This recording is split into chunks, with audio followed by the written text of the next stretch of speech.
तो एक बार फिर से आरजेएस मीडिया प्रगति मैदान में आ चुकी है ट्रेड फेयर 2023 को कवर करने, और हमारे साथ स्वयं आरजेएस के संयोजक उदय कुमार मन्ना सर मौजूद हैं। आइए जानते हैं इस बार की क्या प्लानिंग है। कल से आम जनता के लिए आरजेएस की मुहिम के तहत जो कवरेज होने जा रही है, आम जनता को कवरेज मिलेगी हमारे माध्यम से, आरजेएस के माध्यम से। किस तरीके के इस बार जो ट्रेड फेयर के इंतजाम है, सारी जानकारी, क्योंकि आरजेएस के जो स्वयं संयोजक हैं उदय कुमार मन्ना सर ने, उन्होंने आईटीपीओ के सभी अधिकारियों से इस बारे में सारी जानकारी ली है। आइए जानते हैं किस तरीके से आरजेएस अपनी भूमिका निभाने जा रहा है इस बार। सर कैसा आरजेएस का मुहिम जा रहा है इस बार? जय हिंद। प्रखर वर्ष ने आप लोगों का पूरा सहयोग रहता है पॉजिटिव मीडिया को भारत में पहुंचाने के लिए। कंसेप्ट जो है नवोदित पत्रकारों तक आप लोग ये पहुंचा रहे हैं। खुद भी आप युवा हैं।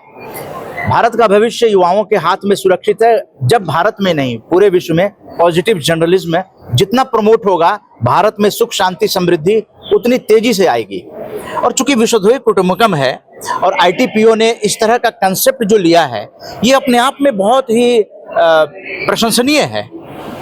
United by trade. सबसे बड़ी बात है कि अतीत का सम्मान किया जाए। जो हमारे पहले के जो ऑफिसर्स रहे हों, आईटीपीओ का इंफ्रास्ट्रक्चर उन लोगों ने भी बहुत अच्छे से डिजाइन किया था। अलग अलग पेविलियन हुआ करते थे और बचपन में यादें आती थी, जो लोग आते थे कि हम कभी आए थे तो ऐसा जो है एक अलग अलग राज्य के पेविलियन अपना उसमें दिखाई देते थे। अब state of the art technology, जमाना बदल रहा है, उसके अनुसार आईटीपीओ भी बदल गया। उसने भी 2 से लेके 5 तक जो हॉल बनाया है, वो यहाँ पे स्टेट पेविलियन लगाया है।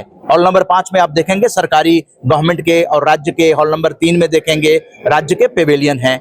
और जहां पर हर राज्य अपने अपने बुनकरों को, अपने अपने हस्तशिल्पियों को, कारीगरों को प्रायोरिटी बेसिस पर उनको मौका देता है। और बड़े बड़े उद्योग जो हैं, बड़े उद्योग हैं, उनके भी यहाँ पर स्टॉल लगाए जाते हैं जगह जगह। और सबसे बड़ी बात है कि ये सब जो क्यों किया जा रहा है, क्योंकि एक ही छत के नीचे हमारा जो दर्शक है, मेला दर्शक जो है, वो मेले की संस्कृति को समझे। और केवल ट्रेड अगर रहे मेले में तो वो आकर्षण नहीं होता है। उसके साथ साथ आपको लजीज व्यंजनों के साथ सांस्कृतिक कार्यक्रमों का अगर आनंद मिले तो एम्फी थिएटर में हर दिन, आईटीपीओ के ऑफिशियल्स ने बताया, स्वयं मीडिया सेंटर में आए थे विवेकानंद विवेक जी, जो डिप्टी जनरल मैनेजर हैं और हर साल पॉजिटिव मीडिया को समर्थन देते हैं। तो उन्होंने बताया कि हर शाम को यहाँ पे एम्फी थिएटर में सांस्कृतिक कार्यक्रम होते हैं और बगल में 2 फूड कोर्ट हैं और बहुत बड़े बड़े काफी स्पेस है। और अगर सर्दी का मौसम होता है इस वक्त जो है, जैसे कि ये बातचीत हो रही है 18 नवंबर को, थोड़ी थोड़ी सर्दी भी है, ऐसे में धूप का आनंद कितना मिलेगा। तो आप एक खुले आसमान के नीचे, और जहाँ छतरी भी लगी हुई है, टेबल कुर्सी और नीचे कारपेट बिछा हुआ है, तो ऐसी जगह पे, इन्वायरमेंट पे आप शहरों में रहते हैं, बहुमंजिली इमारतों में रहते हैं, जहां पूरी तरह से हवा भी फेफड़े को नहीं मिलते हैं, लेकिन यहाँ आने पर आपका दिल, फेफड़ा सब मजबूत हो जाता है। आप खुली हवा में सांस ले सकते हैं। तो यही है यूनाइटेड बाय ट्रेड। और भोजन भी लजीज, अलग अलग राज्यों के व्यंजन और सांस्कृतिक कार्यक्रम अलग अलग राज्यों के, हर दिन अलग अलग राज्यों के शाम को यहाँ कार्यक्रम हो रहे हैं। जैसा आपने कम शब्दों में पूरे एक तरीके से इस बार के ट्रेड फेयर को डिस्क्राइब कर दिया।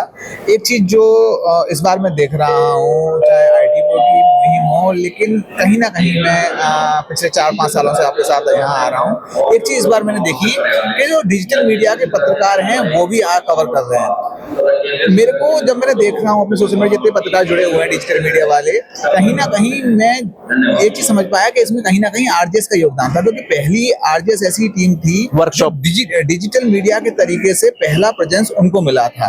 क्योंकि पहले बड़े बड़े मीडिया सम्मान भी मिला और पत्रकारों की एंट्री मिली, उनके कार्ड बने। वो काफी अहम बात थी, क्योंकि आरजेएस के सभी जितने भी पत्रकार थे उनको एंट्री मिली, और ना सिर्फ एंट्री मिली, बाकायदा कार्ड मिला।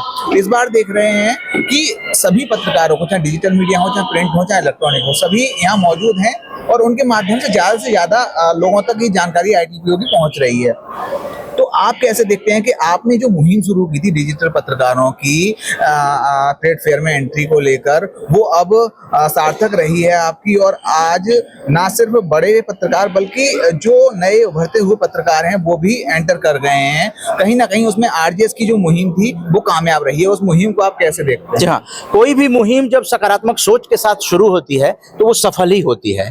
तो सकारात्मक पत्रकारिता जब करना हम लोगों ने शुरू किया तो वर्कशॉप किया, यानी डिजिटल पत्रकारों के वर्कशॉप के द्वारा उनको ट्रेनिंग दी गई। कई मारवा स्टूडियो में भी वर्कशॉप हुआ। संदीप मारवा का भी बहुत 100 पत्रकारों का उन्होंने स्पॉन्सर किया वहां पे, और प्रोजेक्टर के साथ वो हुआ।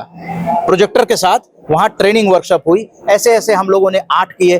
फिर मैंने नरेंद्र भंडारी जी जो जनरल सेक्रेटरी हैं वर्किंग जर्नलिस्ट ऑफ इंडिया, जब मैं उसका प्रेस सेक्रेटरी बना, इस वक्त मैं वाइस प्रेसिडेंट हूँ वर्किंग जर्नलिस्ट ऑफ इंडिया का, तो वहाँ मैंने कहा कि पत्रकारों को, वर्किंग जर्नलिस्ट ऑफ इंडिया को भी, तो वहाँ पर भी 4-5 वर्कशॉप जो हैं मीडिया के किए गए। तो कहने का मतलब कि धीरे धीरे पॉजिटिव जर्नलिज्म की ओर लामबंदी शुरू हो गई और सोशल मीडिया का प्रभाव धीरे धीरे बढ़ने लगा। तो धीरे धीरे आईटीपीओ ने इन लोगों को भी अब क्योंकि सोशल मीडिया का जो चौथा स्तंभ कहा जाता है, तो 5वां स्तंभ के रूप में सोशल मीडिया ने अपना प्रभुत्व, अपनी काबिलियत, अपने मेहनत से, ईमानदारी से, लगन से जितने पत्रकार आए, महिलाएं भी काफी संख्या में आई, और उन लोगों ने काम करने का जज्बा दिखाया, जज्बा।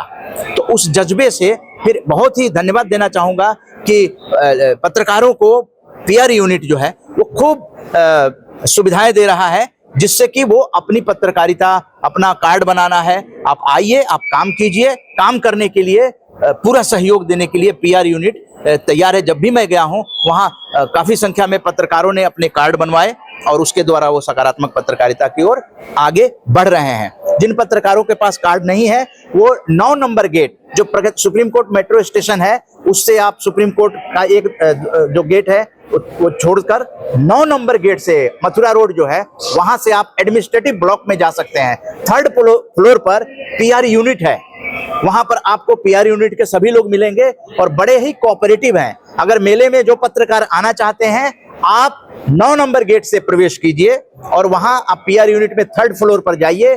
कोई ना कोई व्यवस्था, मेला कवरेज करने से आपको कोई नहीं रोक सकता है। और कार्ड बनवाना है तो उसके लिए जो नॉर्म्स हैं, वहां फॉर्म मिलता है, उसमें आपको वोटर आई कार्ड या फिर आपको पैन कार्ड सबमिट करना पड़ेगा। अगर आपके पास पीआईबी कार्ड है तो जो आईटीपीओ ऑफिशियल्स का कहना है कि पीआईबी कार्ड वालों को हम केवल फॉर्म भर दें, पीआईबी कार्ड का वो लगा दें, तो हम उनको कार्ड बना देंगे। आपको यहाँ का टिकट जो है बिजनेस आवर में भी वो वैलिड होता है। इसके साथ साथ आप जनरल आवर में 14 से 27 तक आप इस मेले में फ्रीक्वेंटली किसी भी गेट से आ सकते हैं। लेकिन हाँ, आईटीपीओ ऑफिशियल्स ने ये भी बताया, और हम लोगों को पॉजिटिव मीडिया कवरेज के दरमियान और पॉजिटिव मीडिया फैमिली में जो विजिटर्स यहाँ पर आए वो बड़े खुश थे। जो बुजुर्ग थे 60 साल के ऊपर के, जिनके पास भी कार्ड होगा, बुजुर्ग वरिष्ठ नागरिक का, उनकी फ्री एंट्री, ये आईटीपीओ का एक बहुत ही सराहनीय कदम है। घर में आज देखते हैं अगर बुजुर्गों को वो सम्मान नहीं मिलता है, लेकिन आईटीपीओ ने दिव्यांगजनों को और बुजुर्गों को निःशुल्क प्रवेश, और कई संस्थाएं हैं, हेल्पेज इंडिया की तरह से एक फाउंडेशन भी है जो कि बैटरी रिक्शा से उनको, व्हीलचेयर भी है यहाँ पर। तो सारी सुविधाएं क्यों? इसलिए कि वसुधैव कुटुंबकम है। वसुधा माने धरती, ये पृथ्वी ही एक परिवार है। ये सकारात्मक सोच को लेकर पॉजिटिव मीडिया हर बार समर्थन करता है। अब पहले वोकल टू लोकल, जो पिछली बार स्वावलंबन की ओर इस तरह से जो कंसेप्ट लेकर आया था, उसको भी आईटीपीओ के साथ मिलकर पॉजिटिव मीडिया ने, आप सब लोगों ने मिलकर जो है पूरा समर्थन किया था। इस बार भी हम लोगों ने बिजनेस आवर में भी पूरा समर्थन किया है। लगातार हम लोग आए, लगातार फॉरेन पेवेलियन को भी, वहां के भाई बहन, अफगान का जो ड्राई फ्रूट है बहुत ही फेमस है, और थाईलैंड का डेमोन्स्ट्रेशन कर रहे हैं। अगर आपके घुटने में दर्द है, कहीं सर दर्द है, तो आपको वो थाईलैंड का आप स्टॉल पे जाइए, हॉल नंबर 4 में, 3-4 में, वहां पे आपको वो लगा देंगे और आप उसको मल लीजिए। आप खुद महसूस कीजिए, मतलब इस्तेमाल करो फिर विश्वास करो। ऐसे बहुत सारे। एक और चीज बताना चाहेंगे आरजेएस फैमिली के भी स्टॉल लगे हुए हैं। वेजले फूड का आप लोग नाम जानते हैं, तभी आप सत्येंद्र त्यागी जी, वेजले फूड का स्टॉल हर साल लगता है और हम लोग उनसे मिलते हैं। अमित बजाज जी जो हैं वो वेजले फूड 9 नंबर हॉल में, और इसके साथ बेक्सन जो होम्योपैथिक का आप लोगों ने देखा, वो फेसबुक लाइव जो है उसको बेहतरीन लाइव के सुदीप साहू जी जुड़े, जो हर वेबिनार में जुड़ते हैं, रेकमेंड उसमें आ रहे हैं। बहुत सारे लोग कमेंट कर रहे हैं, बहुत सारे लोग आने वाले भी हैं। अब जनरल विजिटर के लिए हो गया है, तो निश्चित रूप से आरजेएस फैमिली को मीडिया के साथ मिलकर वो आए, मेला देखें। और जिस तरह से मीडिया सेंटर में आरजेएस फैमिली की बाइट हुई है, पॉजिटिव मीडिया डायलॉग, ये पॉजिटिव ब्रॉडकास्टिंग हाउस है। यहाँ पर हर तरह की चीजें, अखबार वाले मुकेश भोगल जी जिनकी फ्रंट लाइन खबर समाचार निर्देश में आती है, डेली डायरी में खबर कितने सालों से आ रही है। मैं तो चाहूंगा कि और तेजी लाइए, समय बहुत कम है, अपनी मृत्यु को सामने रखिए, कल आप नहीं रहेंगे, दस्तावेजीकरण जरूरी है। इसलिए वो जो किताब है अमृतकाल का सकारात्मक भारत, जो भारत की सबसे लंबी जन भागीदारी है आजादी का अमृत महोत्सव की, ये गर्व होना चाहिए कि देश के लिए राष्ट्र प्रथम, भारत एक परिवार, विश्व एक घर, 9 साल से करते हुए आप ट्रेड फेयर के अंदर पूरे विश्व के लोगों से मिलकर और उनको हंसाइए, हाथ से योग कीजिए, हाथ से नमस्कार कीजिए, सारी दुश्मनी खत्म, देश दुनिया एकजुट होंगे और सहयोग से समृद्धि की ओर बढ़ेंगे। सर, आईटीओपी की ट्रेड फेयर की सारी बात हो गई। कम शब्दों में एक चीज और जानना चाहूंगा, जैसे युवा पत्रकार जुड़े आरजेएस से, और हमने ना सिर्फ अपने व्यक्तित्व में बल्कि अपने संस्था के लिए भी काफी निखार हमने अपने अंदर देखा और चीजों को बढ़ाया। कुछ पत्रकार जो युवा हैं, जो डेली डायरी को देखते हैं, जो फॉलो करते हैं, उनके लिए कम शब्दों में जानना चाहूँगा कैसे आरजेएस से जुड़े, और आरजेएस से जुड़ने के साथ साथ ना सिर्फ अपना बल्कि अपने संस्था का या अपने पत्रकारिता जीवन को कैसे निखारें। बहुत अच्छा सवाल प्रखर वार्ष्णेय जी आपने किया है। ये सवाल हमारे अंदर भी आता है, क्योंकि हमने अभी बात जो की कि कल हम रहेंगे नहीं, कोई भी नहीं रहेगा। इस दुनिया में परमात्मा ने जब आपको भेजा है, अगर विश्वास है परमात्मा पे, तो कोई ना कोई काम करने को भेजा है। तो आप जो है खुद ढूंढिए, जरूरी नहीं है पत्रकारिता, आप जिस फील्ड में अच्छा कर सकते हैं उसी काम को कीजिए। बहुत सारे उदाहरण हैं कि अपने माता पिता की तो बात नहीं माने, वो देश और दुनिया के बारे में सोच रहे थे और उन्होंने उस काम को अंजाम दिया। बहुत सारे उदाहरण हैं। तो अगर पत्रकारिता में आना है तो इस लगन, विश्वास, ईमानदारी, मेहनत, जज्बा, संघर्ष, जुझारूपन, अगर ये है तो ये सकारात्मक पत्रकारिता के लिए ठीक है। जब आप सकारात्मक होते हैं तो लोग भी सकारात्मक होते हैं, लोग भी सहयोग करने के लिए आगे बढ़ते हैं। सत्येंद्र त्यागी जी सहयोग करते हैं, बैठे हुए हैं, इनके सहयोग से हम लोग जो है अभियान को एक नई ऊंचाइयों पर ले जा रहे हैं। आप सहयोग करते हैं, आपके सहयोग से देश दुनिया तक हम लोग अपनी बातों को ले जाते हैं। तो जो नए पत्रकार हैं वो अपने अंदर शक्ति को पैदा करें और लोगों को सकारात्मक बनाएं। और वो पत्रकारिता में ध्यान रखें, मानते हैं समस्या आती है, समस्या है भी, तो समस्या कहाँ नहीं है। बहुत बड़े बड़े बिजनेसमैन बन जाते हैं, एकदम से नहीं बनते हैं, उनका विजन होता है, लेकिन वो टूटते नहीं हैं। उस चीज को सफल करने के लिए संघर्ष का मादा होता है, लोगों के कांटेक्ट में आते हैं, मेहनत करते हैं और वो सफल होते हैं। आज आपके ही इतने सब्सक्राइबर बढ़ गए हैं, करीब 30 लाख आपके सब्सक्राइबर बढ़े हैं। तो निश्चित रूप से आपके न्यूज को लोग पसंद कर रहे हैं। ये सब जो चैनल हैं ये भी संघर्ष करके आगे बढ़ रहे हैं। तो कंटेंट को देखिए कि आप किस चीज को पसंद करते हैं। आपके चैनल का एक स्पेशलाइजेशन भी होना चाहिए कि ताकि जिसको जो चीज देखना है, अगर कल्चर देखना है तो कल्चर के लिए वो आपके चैनल को ढूंढेगा, अगर ट्रेड देखना है तो ट्रेड के लिए देखेगा। लेकिन अगर सकारात्मक पत्रकारिता करते हैं तो सकारात्मक पत्रकारिता में हर विषय आ जाता है, यानी हर विषय को आप थोड़ा थोड़ा माइलेज दें। तो जो जिसको वैरायटी चाहिए वो सकारात्मक पत्रकारिता को देखना चाहेगा। तो काम बहुत आसान है, सोच सकारात्मक होनी चाहिए, चाहे वो कोई फील्ड हो, पत्रकारिता नहीं, जिस फील्ड में भी नौजवान आगे आना चाहते हैं। संघर्ष हर किसी ने किया है, इस देश को आजाद कराने के लिए 200 सालों की गुलामी को 1857 से संघर्ष हुआ और 1947 में देश आजाद हुआ। और फिर ये आजादी का अमृत महोत्सव जो शुरू हो गया है, आरजेएस ने भी बीड़ा उठा लिया, पॉजिटिव ब्रॉडकास्टिंग हाउस ले आए और उसको 2047 तक के लिए हर रविवार आरजेएस कार्यक्रम, वेबिनार तो है ही, फिजिकल बैठकें भी होती हैं, पॉजिटिव मीडिया डायलॉग ऑनलाइन भी और ऑफलाइन भी होती हैं।